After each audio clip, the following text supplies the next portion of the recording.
Bienvenidos a un episodio más con Unique Mike. Hoy tenemos como invitado especial al magíster Andrés Quispe, quien es presidente de la UNE, es editorialista de varias revistas y Diario El Universo, con maestría en innovación educativa y pedagogía, quien nos va a conversar acerca de su experiencia con el ABP, Aprendizaje en Proyectos. Antes de iniciar vamos a dar un concepto sobre el ABP. El ABP es una metodología educativa donde los estudiantes aprenden a través de la realización de proyectos, desarrollando el pensamiento crítico, la colaboración y también la resolución de problemas. Buenas tardes, magíster. Nosotros tenemos una duda si usted al momento de impulsar en las aulas de clase ha implementado este modelo con sus estudiantes. Bueno, muchas gracias por la invitación y por tomarme en cuenta.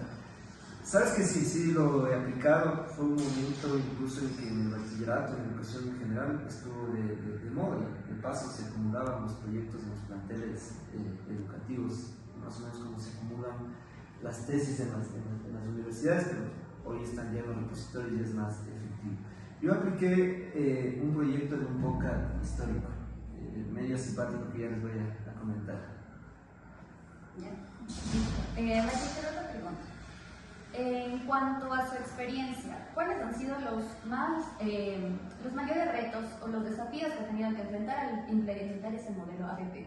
Bueno, me he encontrado con dos límites grandes, lo que les ocupa a los estudiantes y un poco cómo está estructurada la educación, porque la educación en Ecuador sigue estructurada bajo asignaturas. Entonces el pensamiento del estudiante responde a esas asignaturas y cuando, claro, tú ya quieres entrar a hacer proyectos, te das cuenta que no tienen la capacidad de escritura académica en bachillerato, que es donde yo he aplicado, y no tienen las bases para ese nivel de cómo investigar. Entonces van a investigar en Wikipedia, van a investigar de manera general en Google y en momentos esa información, porque en el internet solo hay información. Cuando ya esa información tiene que trasladarse a conocimiento a través de un proyecto, es donde hay los problemas, porque prácticamente un proyecto tiene una estructura y el momento en que tienen que dar esa estructura es donde se presentan los inconvenientes. Magíster, mi pregunta sería la siguiente. ¿Considera usted que todas las instituciones educativas actualmente ponen de manera correcta en práctica este aprendizaje en proyectos? Mira, o sea, es que hay un sinnúmero de innovaciones en el sistema educativo. Mira, hoy te hablan del tema del proyecto Colmena, conjunto de matrices que tenemos que llenar. Antes estaba posesionado en el ABP, antes de ello nos posesionaron en el bachillerato internacional. Y todas esas rupturas que se presentan no permiten que el docente y el estudiante se entre en la pedagogía, que al final de cuentas tú en el ABP encuentras un nivel pedagógico. Que hay que armar proyectos, de acuerdo, pero la pregunta sería, ¿y cuál es el resultado de esos proyectos? ¿Solo requisito o calificar el conocimiento? Yo creo que la mayoría de proyectos es cumplir un requisito. Y cuando tú al ser humano le llevas a cumplir un requisito, le llevas a la formalidad, más no una visión holística de los problemas que puedes atender con ese proyecto. Entonces yo hago el proyecto, o papá o mamá me dan haciendo el proyecto para atenderla, más no para ampliar una visión holística como ser humano frente a un problema concreto. ¿Usted recuerda en su infancia que alguna vez hizo algún proyecto? Porque antes, si no era bien cierto, no tenía que crear nombre de ABP, simplemente en la escuela hacíamos, en mi ocasión hacíamos como los huertos escolares. ¿Usted alguna vez hizo referencia a esto?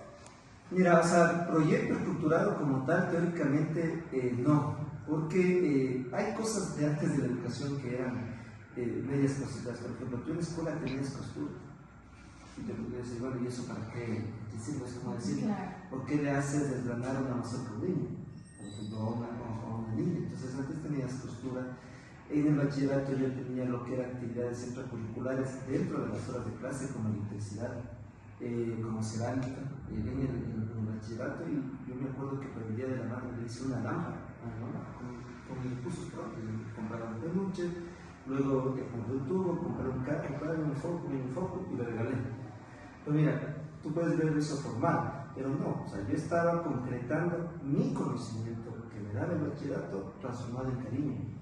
Entonces ahí tú expresas solidaridad, aprendes relación social con tu mamá, pero ahora la mayoría de proyectos son de carácter, de asignaturas, que lo que terminas haciendo es solo escribir.